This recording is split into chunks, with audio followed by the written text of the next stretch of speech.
enfermedades de la aorta. Esta es la última parte del curso. Entonces, la aorta, como ustedes saben, es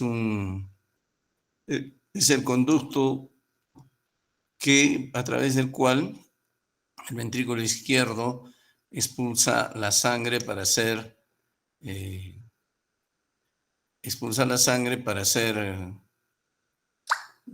distribuida en el resto de... Perdón un ratito. ¿Aló? Sí. Señora Carmencita, ¿cómo está?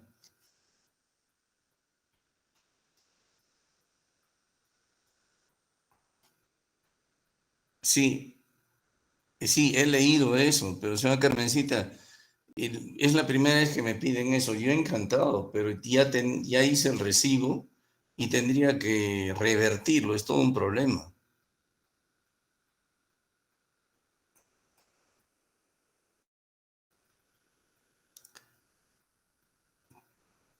Entonces, eso es otra cosa. Hay que llenar un formato ahí. Hay que llenar un formato de diagnóstico. Claro que sí. Se llena un formato, sí. No, no, ustedes lo traen. Cuando tienen seguro, el seguro le da el formato. Ahorita no, señor Carmencita, estoy dictando clases. Más tarde, a partir de las 5 de la tarde. ¿Ya? Listo. Ya. Hasta luego.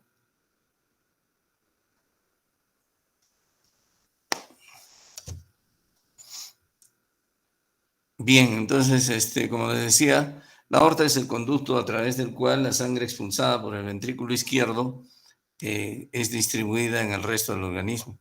Además de su función de conducción, la aorta, debido a sus propiedades viscosoelásticas y a su capacidad de distensibilidad, también tiene una función amortiguadora. La aorta en su nacimiento y en la aorta torácica ascendente mide aproximadamente 3 centímetros de diámetro. En la aorta torácica descendente, 2.5 centímetros de diámetro, y a nivel abdominal 1.5 a 2 centímetros de diámetro. Como toda arteria, la aorta está formada por una íntima, ¿no? La íntima, a su vez, está formada por la capa endotelial, la región subendotelial y la lámina elástica interna. La región subendotelial es tejido conectivo y matriz extracelular, mientras que la media está conformada fundamentalmente por músculo liso vascular y tejido conectivo. La adventicia es básicamente tejido conectivo y envuelve a los nervi vascularis y a los vasa vasorum. Entonces son 3 capas, ¿no? Debido a su constante exposición a un estrés pulsátil, debido a su constante exposición al estrés pulsátil y al estrés de cizallamiento, la aorta está predispuesta a enfermedades que resultan fundamentalmente del trauma mecánico.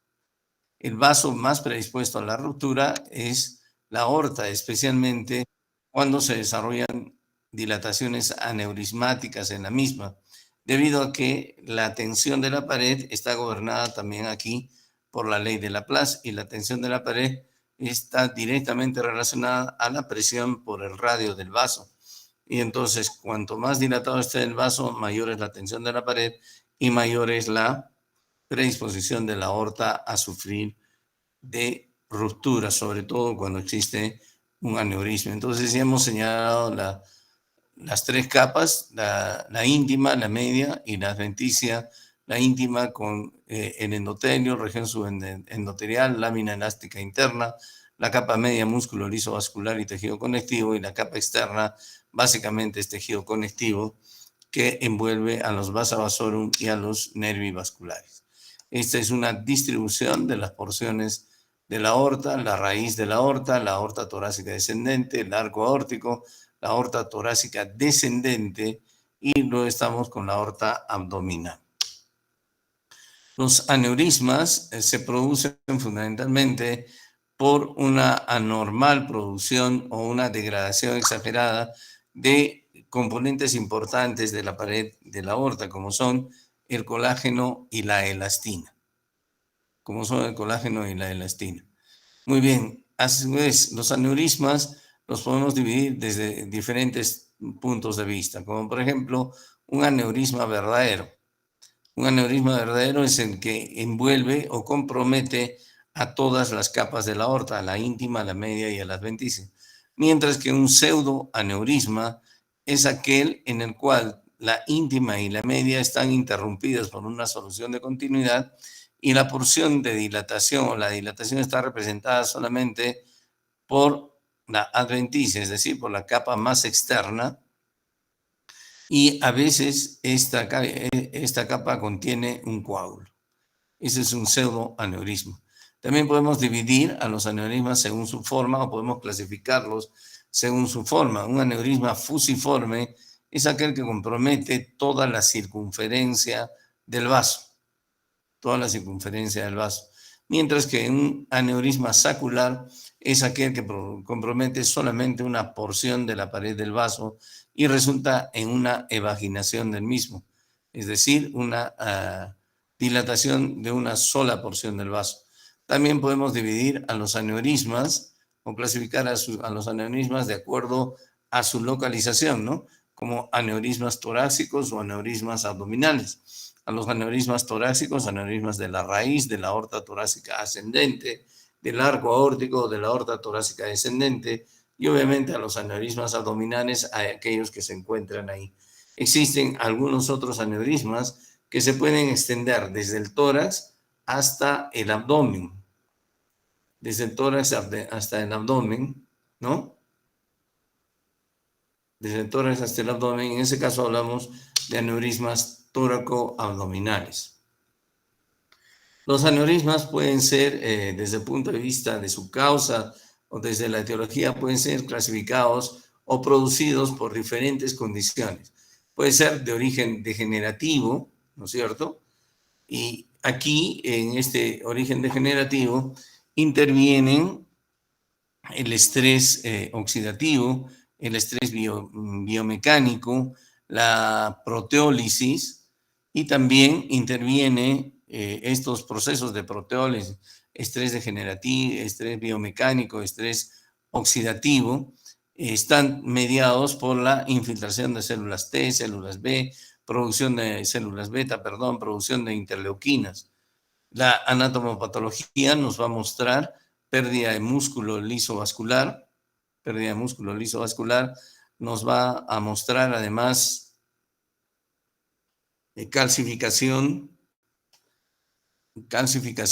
y degeneración de la pared. Este proceso degenerativo es el que con mayor frecuencia causa los aneurismas torácicos y los aneurismas de la aorta torácica descendente y los aneurismas abdominales, los aneurismas de aorta torácica descendente y aneurismas abdominales. Es muy frecuente estos aneurismas de origen degenerativo en aquellas personas con factores de riesgo, en los fumadores, diabéticos, dislipidémicos, hipertensos, etc. Por lo tanto, la patología que con mayor frecuencia está asociada a estos aneurismas degenerativos, que fundamentalmente, vuelvo a repetirles, afecta en la aorta torácica descendente y la aorta abdominal, es la ateroesclerosis. Entonces, es muy frecuente también que estos pacientes con aneurismas de origen degenerativo tengan evidencia de ateroesclerosis en otros lechos vasculares o en otros lechos circulatorios. Luego están los aneurismas de origen genético o aneurismas relacionados a enfermedades del desarrollo. El proceso patológico que identifica a estos aneurismas de origen genético o de enfermedades del desarrollo es la degeneración medial. La degeneración medial es una condición en la cual el trastorno en la producción del colágeno y la elastina está mediado por la pérdida de células musculares lisas vasculares, las cuales son reemplazadas por material mucoide, generalmente glucosa aminoglucanos. O sea, lo que quiero decir es que también hay alteración en la producción del colágeno y la elastina, pero además de eso hay pérdida de músculo liso vascular, el cual es reemplazado por material mucoide. Antes esto se, se denominaba degeneración quística de la media, precisamente por estas burbujas de material mucoide que reemplazaban al músculo liso vascular. Este tipo de degeneración medial ocurre con mucha frecuencia en los pacientes con síndrome de Marfan, en los pacientes con síndrome de Loeys-Dietz, en los pacientes con síndrome de Ehlers-Danlos, en los pacientes con hipertensión arterial, en los pacientes con aorta bicúspide y con coartación de aorta. Generalmente el aneurisma que ocasiona este proceso de degeneración medial se ubica a nivel de la raíz de la aorta o de la aorta ascendente torácica, ¿no? Como ven ustedes aquí. Y es muy frecuente, vuelvo a repetir, en síndromes como el síndrome de Marfan, el síndrome de Loeys-Dietz, el síndrome de Ehlers-Danlos, la hipertensión arterial. Especialmente en el síndrome de Marfan, esto se asocia a una mutación en el gen que codifica la fibrilina 1. Que codifica la fibrilina 1. Existen una serie de mutaciones, además, que favorecen alteraciones en la fibrilina 1, que es un componente estructural muy importante del colágeno y de la elastina de la pared vascular aórtica. Las causas infecciosas de aneurismas aórticos están representadas fundamentalmente por la sífilis, que cada vez es menos frecuente.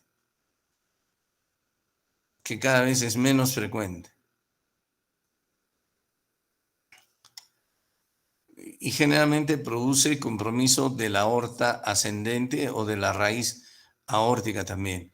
Otra causa infecciosa de aneurisma aórtico es la tuberculosis, pero en este caso se produce por expansión de la infección desde los ganglios ciliares, entonces afecta fundamentalmente a la aorta torácica descendente. Esta expansión de la infección por los ganglios ciliares o por diseminación hematógena o por diseminación de un absceso contiguo a la aorta produce aneurismas de la aorta torácica descendente por necrosis gaseosa, mientras que en la sífilis se produce una mesoaortitis sifilítica y una periaortitis sifilítica que produce engrosamiento y debilitamiento de la pared de la arteria aorta. Otras causas de aneurismas en la aorta torácica descendente especialmente son los llamados aneurismas micóticos, que ocurren como consecuencia de la diseminación hematógena de infecciones producidas ya sea por estafilococo, por estreptococo y a veces por salmonela. Estos, como les digo, afectan fundamentalmente la aorta torácica descendente y producen aneurismas de tipo sacular, a diferencia de la sífilis, que produce un aneurisma de tipo fusiforme. Las vasculitis también son capaces de producir aneurismas, fundamentalmente la arteritis de Takayasu y la arteritis de células gigantes producen aneurismas que generalmente afectan el arco aórtico y a veces las ramas del arco aórtico e incluso la circulación coronaria y la aorta torácica descendente. Existen otras condiciones asociadas a vasculitis que también pueden producir aneurismas aórticos, como por ejemplo la espondilitis anquilosante, que puede producir aneurisma de la aorta torácica ascendente, entre otras condiciones reumatológicas asociadas a vasculitis. Y luego están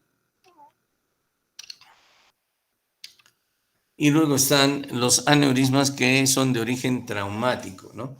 Los aneurismas de origen traumático pueden ser por traumatismo abierto o cerrado de tórax, generalmente ocurren en la aorta torácica descendente por debajo de la inserción del ligamento arterioso. Entonces, tenemos diferentes orígenes de los aneurismas aórticos que pueden ser degenerativos, genéticos, por vasculitis infecciosas o traumáticas. Hablemos del aneurisma torácico, ¿no? La causa más frecuente de un aneurisma torácico de aorta ascendente o de la raíz de la aorta es la degeneración medial. De modo que muy frecuentemente tenemos aneurismas de raíz aórtica en pacientes con síndrome de Marfan, en pacientes con hipertensión arterial, en pacientes con aorta valvular bicúspide o síndrome de Ehlers-Danlos, que son un poco más raros. Y la causa más frecuente de aneurisma torácico, de aorta torácica descendente, es la ateroesclerosis. En general, los aneurismas, la historia natural y los síntomas de estos aneurismas dependen de su localización. Dependen de su localización. Suelen crecer a razón de 0.1 a 0.2 centímetros por año, es decir, 1 a 2 milímetros por año, ¿no?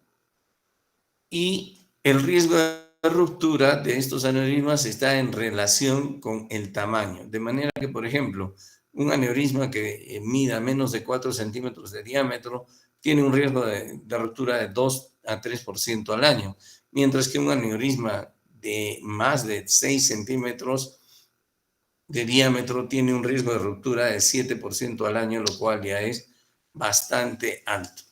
Como les dije, la historia natural y los síntomas de estos aneurismas dependen de su localización.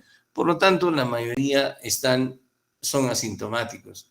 Algunos aneurismas que son grandes pueden producir tos, disnea, dificultad para deglutir o dolor a la deglución. Pueden producir ronquera también, ¿no es cierto? Algunos pueden estar relacionados a accidentes cerebrovascular, porque como hemos dicho, si la aterosclerosis es una causa muy frecuente de esto, puede haber problemas ateroscleróticos en otros lechos circulatorios, ¿no? Y eso se puede manifestar por accidente cerebrovascular, que puede ser transitorio, un infarto, o puede tener claudicación secundaria a aterosclerosis aórtica. Disfonía también pueden haber debido a parálisis del nervio recurrente laríngeo en lesiones que avanzan rápidamente. Algunos aneurismas de la raíz aórtica, sobre todo, pueden asociarse a insuficiencia cardíaca por desarrollo de insuficiencia aórtica. Cuando hablamos de insuficiencia aórtica, raíz aórtica. Entonces, la dilatación de la raíz aórtica puede producir insuficiencia aórtica y como consecuencia de ello desarrollar insuficiencia cardíaca. A veces la primera manifestación es el ensanchamiento del mediastino, como ven ustedes en esta placa, en un paciente que puede estar completamente asintomático o en un paciente que puede presentar signos de compresión o de erosión de las estructuras adyacentes, como ya hemos hablado, ¿no es cierto? Es decir, puede haber tos, ronquera, dificultad para deglutir, puede haber trastornos del nervio recurrente laríngeo, etcétera. Y en la radiografía podemos encontrar esto, un ensanchamiento del mediastino y a veces una desviación de la tráquea y del bronquio principal izquierdo, ¿no? Sin embargo, lamentablemente, tanto la radiografía como la ecografía no nos permite hacer una evaluación completa de un aneurisma torácico. Por eso, el examen Gold estándar para el diagnóstico de un aneurisma torácico, para el diagnóstico y seguimiento de un aneurisma torácico, es la tomografía. La tomografía simple, que puede ser con o sin contraste, y nos permite medir el diámetro tanto externo como intraluminal en diferentes planos de un aneurisma torácico. Y esto es lo que nos sirve para hacer el seguimiento, ¿no? La tomografía podemos hacerla con reconstrucción. Esta es una aorta normal, pero aquí tenemos una tomografía con reconstrucción en la que observamos un aneurisma del arco aórtico sumamente grande, sumamente importante, ¿no? Este es un aneurisma tóraco-abdominal que se extiende desde la aorta torácica descendente hasta la región infradiafragmática.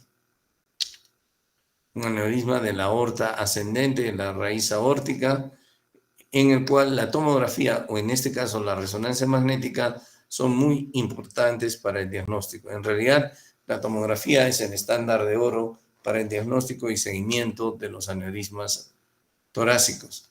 Antes se hacía este estudio, que es una angiografía. Aquí tenemos una resonancia magnética, pero antes se hacía una angiografía digital con contraste. Esta es una angioresonancia en la que también mostramos un aneurisma de la raíz aórtica. La ecografía, como les digo, la ecocardiografía no es muy útil en este diagnóstico. Que no sea muy útil no significa que no podamos utilizarla. En este caso vemos un eco transesofágico en el que no se ve exactamente un aneurisma, sino más bien se ve una disección de la aorta, de la cual ya hablaremos. Pero, de todas maneras, nos puede orientar a la existencia o no de un aneurisma, ya sea de la raíz aórtica o de la aorta torácica descendente. Antes, vuelvo a repetirles, se hacía este examen, que es una angiografía con sustracción digital y sustancia de contraste. Aquí se identifica un aneurisma de 7.8 centímetros del arco aórtico y del inicio de la aorta torácica descendente, ¿no? Este examen era el gold estándar antes, ahora ya en presencia de la tomografía y de la resonancia magnética, pues ha caído en desuso, salvo previo a la cirugía, ¿no?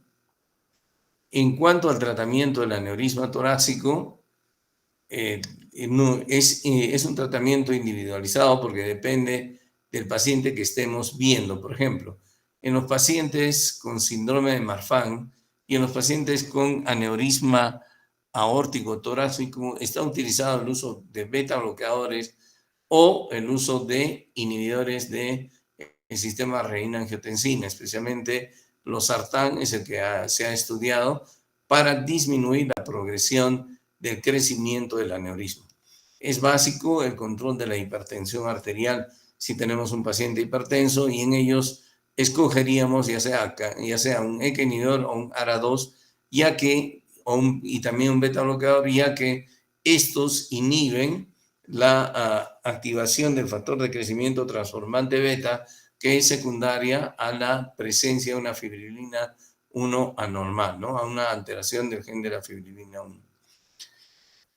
Algunos pacientes van a necesitar un tratamiento quirúrgico. ¿Cuándo hacemos tratamiento quirúrgico? En 3 situaciones. Uno, cuando es sintomático, es decir, cuando el paciente presenta dolor, tos, disfagia, ronquera, trastornos del recurrente laringeo, insuficiencia cardíaca por insuficiencia aórtica, ni hablar, ahí tenemos que hacer tratamiento quirúrgico. O cuando el tamaño del aneurisma está incrementado. Si estamos enfrentando un aneurisma de 5.5 a 6 centímetros en la raíz de la aorta, ni hablar, ese paciente es quirúrgico, se tiene que operar, ¿no? O cuando crece muy rápido, a razón de 0.5 centímetros por año.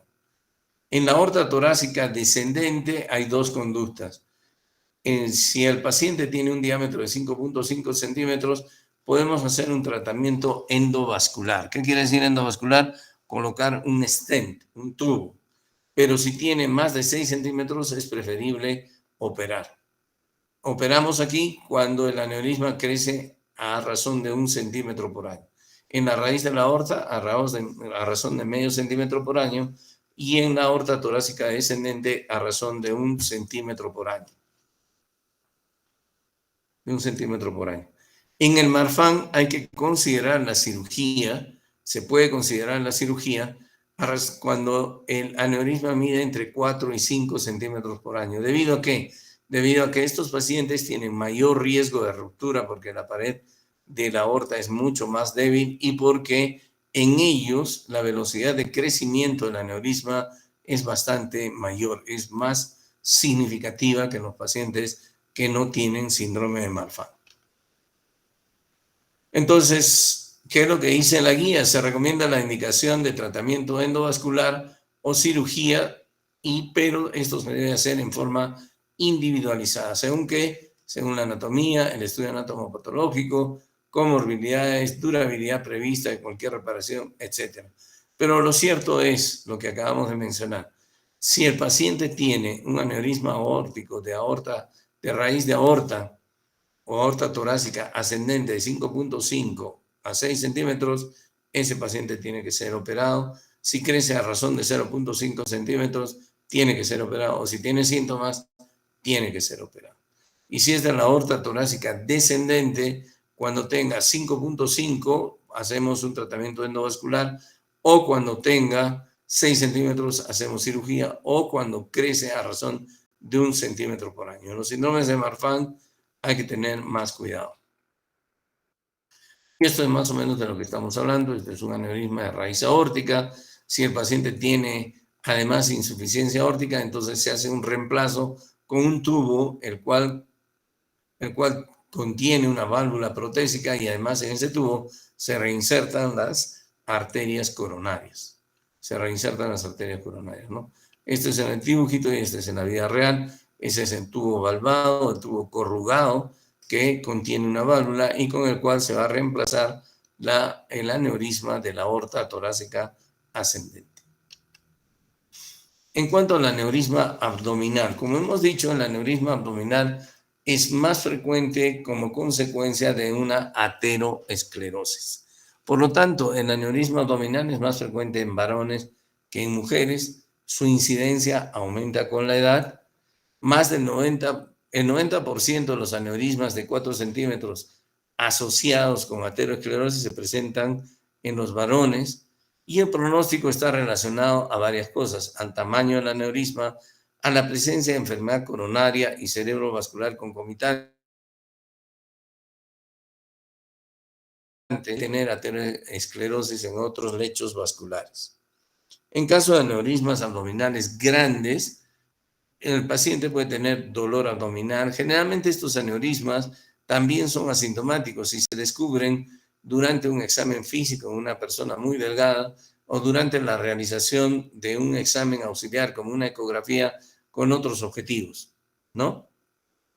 Con otros objetivos. A veces, sin embargo, el paciente puede tener un dolor abdominal constante o intermitente. Este dolor abdominal puede irradiarse hacia el pecho, hacia la espalda o hacia los genitales.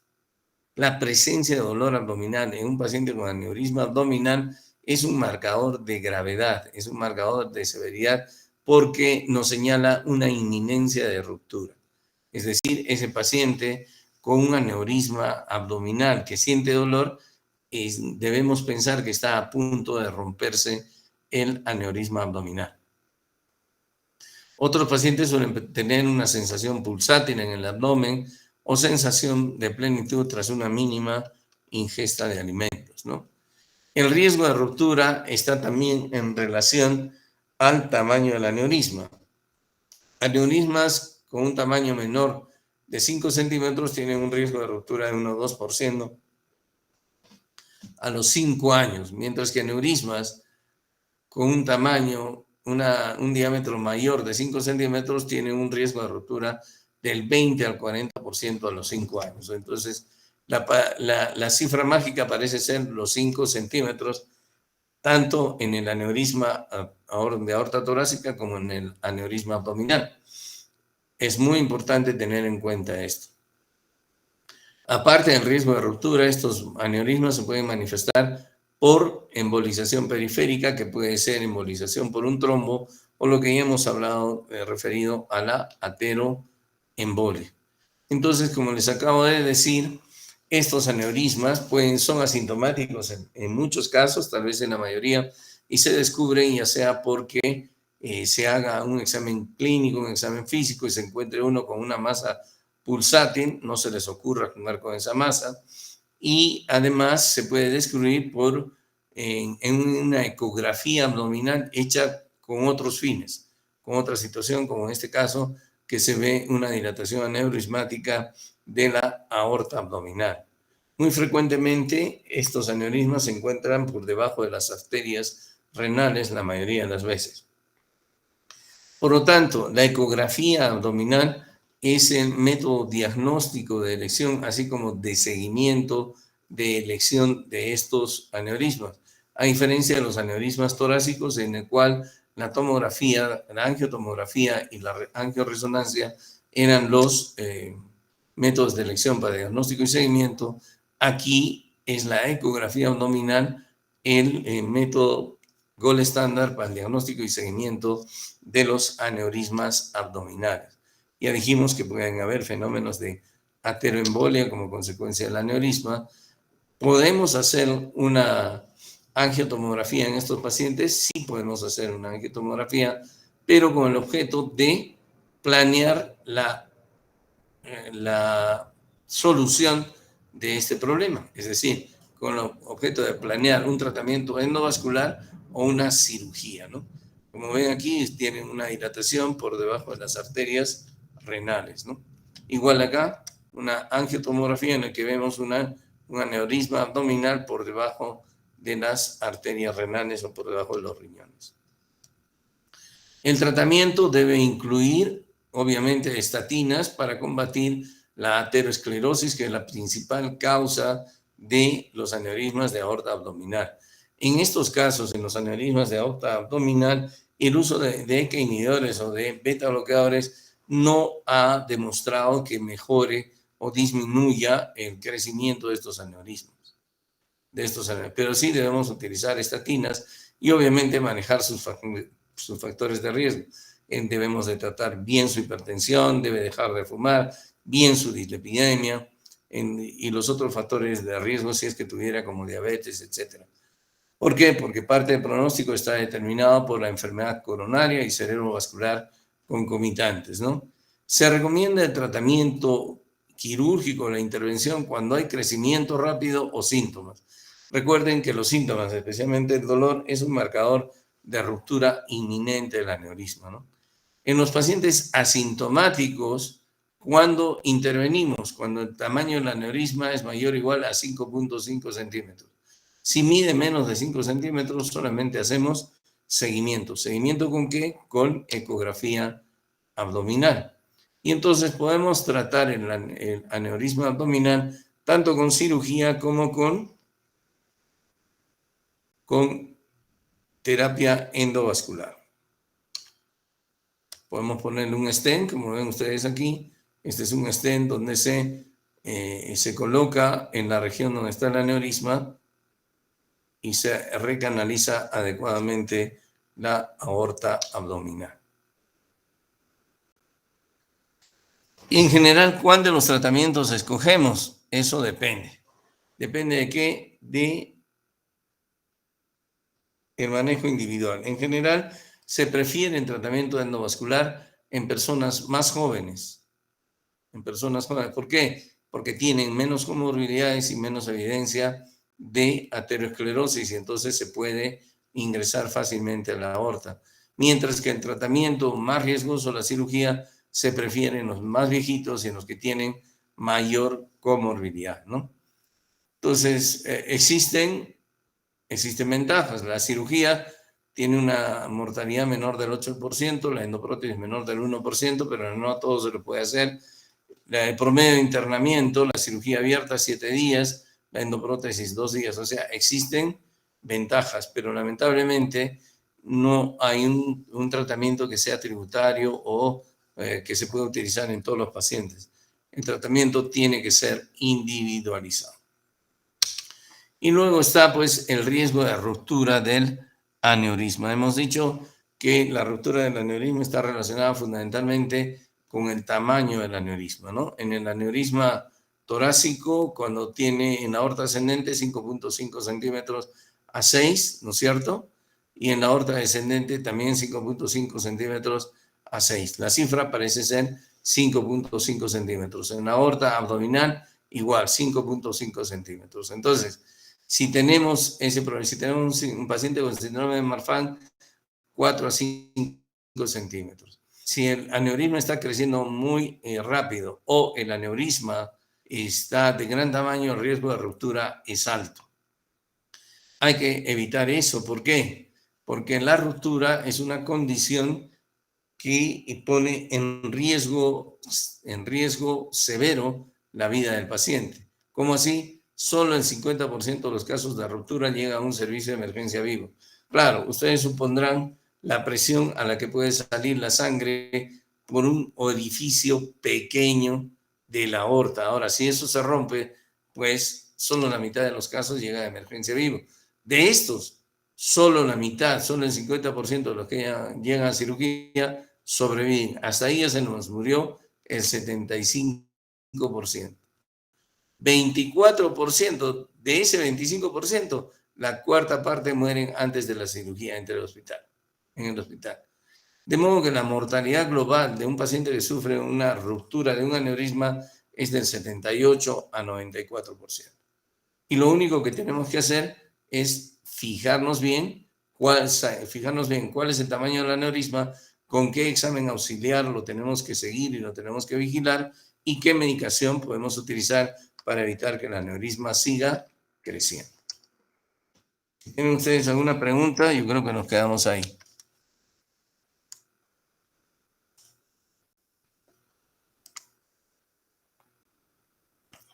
¿Hay preguntas? Ya, listo. Nos vemos mañana entonces. Gracias, doctor. Chao, chao.